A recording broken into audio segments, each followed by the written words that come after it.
के सबसे बड़े लोकतंत्र के ऑपरेटिंग सिस्टम यानी भारतीय संविधान को डिकोड करेंगे।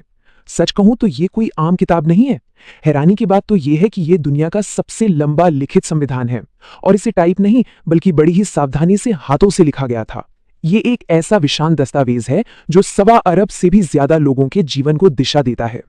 तो चलिए बिना किसी देरी के अनुच्छेद 1 से लेकर 195 तक के सफर पर निकलते हैं और गहराई से समझते हैं कि ये जटिल ढांचा आखिर काम कैसे करता है। इस पूरे सफर को हमने कुछ खास हिस्सों में बांटा है। शुरुआत करेंगे देश की सीमाओं और नागरिकता से, फिर बात करेंगे हमारे मूल अधिकारों और कर्तव्यों की। इसके बाद राज्य के नीति निर्देशक तत्व, केंद्र सरकार का कामकाज, राज्य और न्यायपालिका और आखिर में परीक्षा के नजरिए से कुछ सबसे जरूरी अनुच्छेदों पर एक त्वरित नजर डालेंगे। अब आगे बढ़ने से पहले एक बात बिल्कुल साफ कर लेते हैं। ये पहले 1995 अनुच्छेद सिर्फ पन्नों पर लिखे हुए कुछ नियम कानून नहीं है। अगर इसे एक ऑपरेटिंग सिस्टम के नजरिए से देखें तो ये इस देश का सोर्स कोड है। बिल्कुल, ये वो बुनियादी ब्लूप्रिंट है जो तय करता है कि पूरी की पूरी राज्य रूपी मशीनरी कैसे चलेगी और एक इंसान इस पूरे सिस्टम में एक यूजर के तौर पर कहां फिट बैठेगा। कुल मिलाकर यही वो मजबूत नींव है जिस पर हमारा पूरा लोकतंत्र टिका हुआ है। तो चलिए सबसे पहले बात करते हैं भाग 1 की, जहां हम संघ और नागरिकता को समझेंगे। हमारा संविधान बहुत ही लॉजिकल तरीके से काम करता है। जरा सोचकर देखिए, किसी भी सिस्टम को शुरू करने के लिए पहले हार्डवेयर की जरूरत होती है ना, उसके बाद ही उसमें यूजर अकाउंट बनाए जाते हैं। बिल्कुल इसी तरह संविधान के भाग 1 में यानी अनुच्छेद 1 से 4 तक भारत को राज्यों के संघ के रूप में परिभाषित किया गया है। यहाँ जमीन और सीमाओं के नियम तय होते हैं और एक बार जब ये भौगोलिक सीमाएं तय हो जाती हैं, तब संविधान भाग 2 में आता है। यहाँ अनुच्छेद 5 से 11 के तहत ये एकदम स्पष्ट किया गया है कि आखिर इस जमीन का नागरिक कहलाने का अधिकार किसे है। मतलब सिस्टम में लोगों को परिभाषित करने से पहले देश की सीमाओं को परिभाषित करना बेहद जरूरी था। देश की सीमाओं से निकलकर अब सीधे नागरिक पर फोकस करते हैं भाग 2 में, जो है मूल अधिकार और कर्तव्य। सिस्टम की यूजर प्रिविलेज या कहें विशेषाधिकार के रूप में भाग 3 के अनुच्छेद 12 से 35 किसी भी इंसान की रक्षा के लिए एक मजबूत ढाल का काम करते हैं।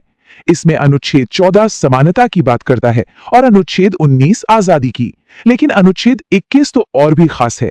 ये सिर्फ सांस लेने का अधिकार नहीं है, बल्कि पूरी गरिमा और व्यक्तिगत स्वतंत्रता के साथ जीने का अधिकार देता है। और अगर कल को कोई इन अधिकारों को छीनने की कोशिश करे तो तब काम आता है अनुच्छेद 32। ये सीधे सुप्रीम कोर्ट जाकर अपने अधिकारों को लागू करवाने की ताकत देता है। सच में यही वजह है कि डॉक्टर BR अम्बेडकर ने अनुच्छेद 32 को संविधान का हृदय और आत्मा कहा था। अब अधिकार तो मिल गए और वो जरूरी भी है, लेकिन क्या बिना किसी जिम्मेदारी के अधिकारों का कोई वजूद हो सकता है? बिल्कुल नहीं। भाग 4A का अनुच्छेद 51A बस यही याद दिलाता है। एक बड़ा ही दिलचस्प ऐतिहासिक फैक्ट ये है कि हमारे मूल संविधान में इन कर्तव्यों का जिक्र था ही नहीं। इन्हें तो बाद में आपातकाल के दौरान 42वें संशोधन के जरिए जोड़ा गया था। इससे एक बात तो बिल्कुल साफ हो जाती है कि एक मजबूत लोकतंत्र के लिए सिर्फ अधिकारों की मांग करना काफी नहीं है। एक नागरिक के तौर पर अपने कर्तव्यों को निभाना भी इस सिस्टम को सुचारू रूप से चलाने के लिए उतना ही जरूरी है। अधिकारों और कर्तव्यों के बाद अब रुक करते हैं भाग 3 का, जहां बात होगी राज्य के नीति निर्देशक तत्वों की। नागरिकों की बात तो हो गई, लेकिन अब खुद राज्य की जिम्मेदारियों को समझना बड़ा ही दिलचस्प है। यहाँ एक बहुत ही साफ कॉन्ट्रास्ट देखने को मिलता है। मौलिक अधिकारों को तो हम कोर्ट के जरिए कानूनी तौर पर लागू करवा सकते हैं, लेकिन भाग 4 के इन नीति निर्देशक तत्वों को नहीं। अब ऐसा क्यों? दरअसल आजादी के ठीक बाद हमारे पास संसाधनों की भारी कमी थी। उस वक्त के नव स्वतंत्र भारत पर तुरंत एक समान नागरिक संहिता यानी अनुच्छेद 44 या ग्राम पंचायतों जैसी चीजें लागू करने का कानूनी दबाव नहीं डाला जा सकता था। इसीलिए इन्हें भविष्य के लक्ष्यों के रूप में सेट कर दिया गया। भले ही ये कानूनी रूप से बाध्यकारी ना हो, लेकिन किसी भी सरकार के लिए नीतियां बनाने और एक बेहतरीन समाज के निर्माण के लिए ये एकदम जरूरी दिशा निर्देश हैं। चलिए अब थोड़ा जूम आउट करते हैं और भाग 4 में केंद्र सरकार के संचालन की इस विशाल मशीनरी को देखते हैं। जब हम इस भारी भरकम प्रशासनिक ढांचे को देखते हैं तो अनुच्छेद 79 के तहत संसद के स्ट्रक्चर को समझना बहुत जरूरी हो जाता है। ध्यान दीजिएगा, संसद सिर्फ एक ईंट पत्थर की इमारत का नाम नहीं है। ये एक पूरी की पूरी इंटीग्रेटेड यूनिट है जिसमें राष्ट्रपति, राज्यसभा और लोकसभा तीनों शामिल हैं। अब यहाँ एक सवाल उठ सकता है कि राष्ट्रपति संसद के किसी भी सदन में बैठे बिना उसका हिस्सा कैसे हो सकते हैं? इसका जवाब बड़ा ही सिंपल है। ये ऑपरेटिंग सिस्टम के कंपाइलर की तरह है। कोई भी नया कोड या कानून तब तक लागू हो ही नहीं सकता जब तक उस पर राष्ट्रपति के हस्ताक्षर न हो जाएं। मतलब कानून बनाने की असली ताकत इन तीनों के बेहतरीन तालमेल में ही छिपी है। और ये कानून बनाने का पूरा प्रोसेस किसी मजबूत फिल्ट्रेशन सिस्टम या एक असेंबली लाइन जैसा है। होता क्या है कि कोई भी साधारण बिल अनुच्छेद 107 के तहत संसद में पेश किया जाता है, फिर दोनों सदनों में उस पर तीखी बहस होती है, बारीकी से जांच होती है। जानबूझकर इस प्रक्रिया को थोड़ा धीमा रखा गया है ताकि कोई भी कानून जल्दबाजी में पास न हो जाए।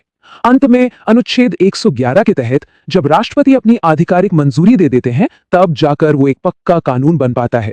ये स्टेप बाय स्टेप प्रोसेस इस बात की गारंटी देता है कि हर बड़े फैसले पर 100 बार सोच विचार किया गया है। केंद्र के बाद अब आगे बढ़ते हैं भाग 5 की तरफ, जो राज्य और न्यायपालिका पर फोकस करता है। संविधान के इस हिस्से में एक कमाल की समरूपता देखने को मिलती है।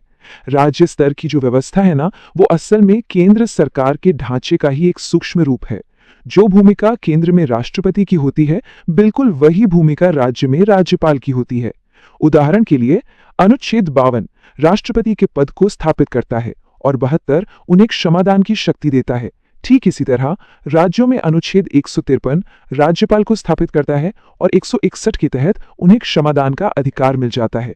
एक बार इस समरूपता को समझ लिया तो दोनों सिस्टम्स को एक साथ याद रखना सच में बहुत आसान हो जाता है। अब इस पूरे की पूरी लोकतांत्रिक मशीनरी को आउट ऑफ कंट्रोल होने से बचाने के लिए सख्त चेक और बैलेंस की बहुत जरूरत है।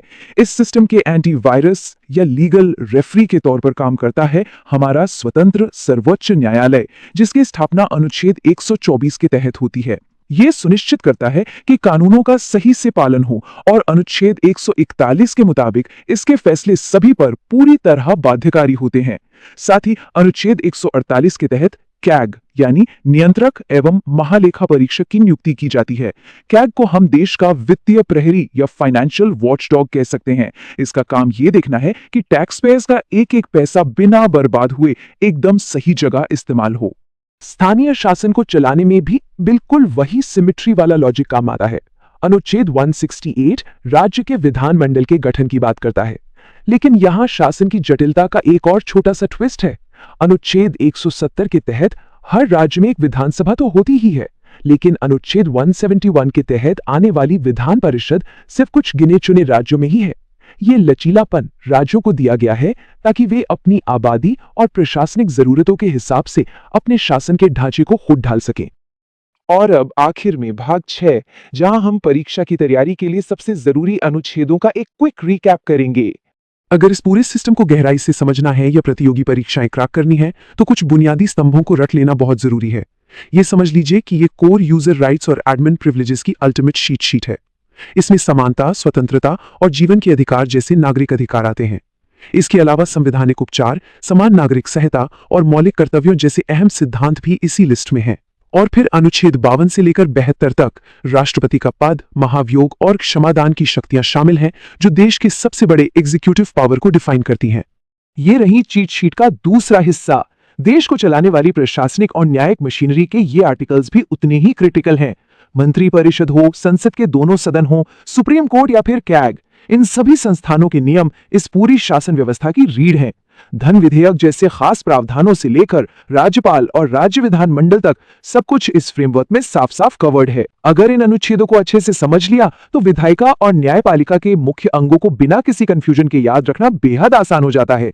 इस इतने बड़े और पेचीदा फ्रेमवर्क को समझने के बाद एक सवाल दिमाग में आना बिल्कुल लाजमी है। क्या इन महत्वपूर्ण अनुच्छेदों का ज्ञान ही एक सशक्त लोकतंत्र की असली चाबी है? बिल्कुल वैसे ही जैसे बिना कोड को समझे कोई सिस्टम को अपग्रेड नहीं कर सकता, ठीक उसी तरह क्या बिना अधिकारों और राज्य के इस ढांचे को गहराई से समझे व्यवस्था में सक्रिय और सार्थक रूप से भाग लिया जा सकता है? ये सोचने वाली बात है कि ये बुनियादी ज्ञान हमारे आसपास की दुनिया और हमारे अधिकारों को कैसे आकार देता है।